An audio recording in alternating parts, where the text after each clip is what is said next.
Welcome to Saravanas kitchen. இன்றைக்கி நம்ம வெள்ளை தட்டாம்பயிர் குழம்பு எப்படி வைக்கிறதுன்னு பார்க்கலாம். இப்போ நான் வெள்ளை கலர் தட்டாம்பயிர் எடுத்திருக்கேன். இதுதான் பாருங்கள். இதை நான் 2 தடவை நல்லா கழுவி எடுத்துகிட்டு குக்கரில் சேர்த்துட்றேன்.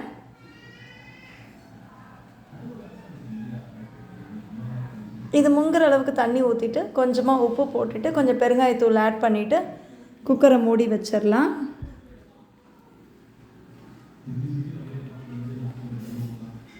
இது தட்டாம்பயிருக்கு எவ்வளோ தேவையோ அந்தளவுக்கு மட்டும் உப்பு போட்டால் போதும். இப்போ நான் குக்கரை மூடி வச்சிட்டேன். இது ஒரு 3 விசில் அடிக்கட்டும். இதுக்கிடையில் நம்ம தேங்காய் அரைச்சிடலாம்.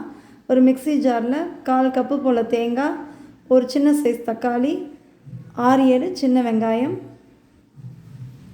கொஞ்சமாக சீரகம், கொஞ்சமாக தண்ணி ஊற்றிட்டு இதை மிக்சியில் நல்லா ஃபைன் பேஸ்ட்டாக அரைச்சி எடுத்துடலாம். பாருங்கள், அரைச்சி எடுத்துட்டேன். இப்போ தட்டாம்பயிர் வெந்துருச்சு. நான் குக்கர் மூடியை திறந்துட்டேன். இதில் வெட்டி வச்ச கத்திரிக்காயை போட்டுடலாம். முருங்கைக்காய், உங்களுக்கு வேணும்னா உருளைக்கிழங்கும் ஆட் பண்ணிக்கலாம். இப்போ இதில் 1 ஸ்பூன் அளவுக்கு இஞ்சி பூண்டு பேஸ்ட்டு போட்டிருக்கேன். மஞ்சள் தூள், மறுபடியும் தேவையான அளவுக்கு உப்பு சேர்த்துக்கலாம். குழம்பு மிளகாய்த்தூள், இது எல்லாத்தையும் நல்லா மிக்ஸ் பண்ணிடலாம். குழம்பு மிளகாய்த்தூள் ஆல்ரெடி நம்ம சேனலில் நான் வீடியோ அப்லோட் பண்ணியிருக்கேன். அதை நான் டிஸ்கிரிப்ஷன் பாக்ஸில் கொடுக்குறேன், செக் பண்ணி பாருங்கள். இந்த குழம்பு மிளகாய்த்தூளை அரைச்சி வச்சுக்கோங்க. நல்ல டேஸ்ட்டாக இருக்கும், நல்ல ஸ்மெல்லாகவும் இருக்கும். இப்போ நம்ம அரைச்சி வச்ச தேங்காவை இதில் ஊற்றிடலாம். கொஞ்சமாக தண்ணி சேர்த்துடலாம். இப்போ நான் கரைச்சி வச்ச புளியையும் ஊற்றிட்டேன். புளி தண்ணியை ஆட் பண்ணியாச்சு. இப்போ பக்கத்தில் ஒரு பேன் வச்சு நல்லா சூடானதுக்கப்புறம் 1 டேபிள் ஸ்பூன் அளவுக்கு எண்ணெய் ஊற்றிட்டு அதில் உளுந்து, கடுகு பொரிஞ்சதுக்கப்புறம் கொஞ்சமாக சீரகம், அதுவும் பொரிஞ்சதுக்கப்புறம் பெருங்காயத்தூள் ஆட் பண்ணிக்கலாம். எண்ணெயில் ஆட் பண்ணிங்கன்னா நல்ல வாசமாக இருக்கும்.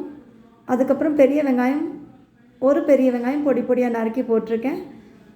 ஒரு கைப்பிடி அளவுக்கு கொத்தமல்லி தழையை வெட்டி போட்டிருக்கேன்.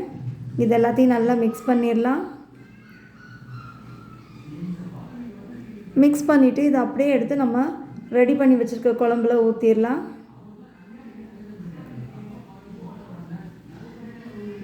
அது ஒரு மிக்ஸ் கொடுத்துடலாம்.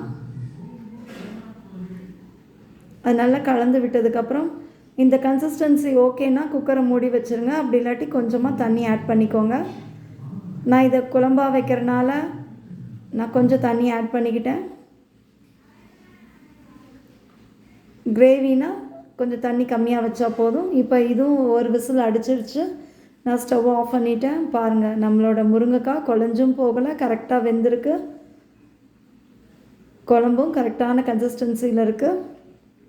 இந்த வெள்ளை தட்டாம்பயிர் குழம்பு உங்களுக்கு பிடிச்சிருந்தா லைக் பண்ணுங்கள், ஷேர் பண்ணுங்கள், கமெண்ட் பண்ணுங்கள், சப்ஸ்கிரைப் பண்ணுங்கள்.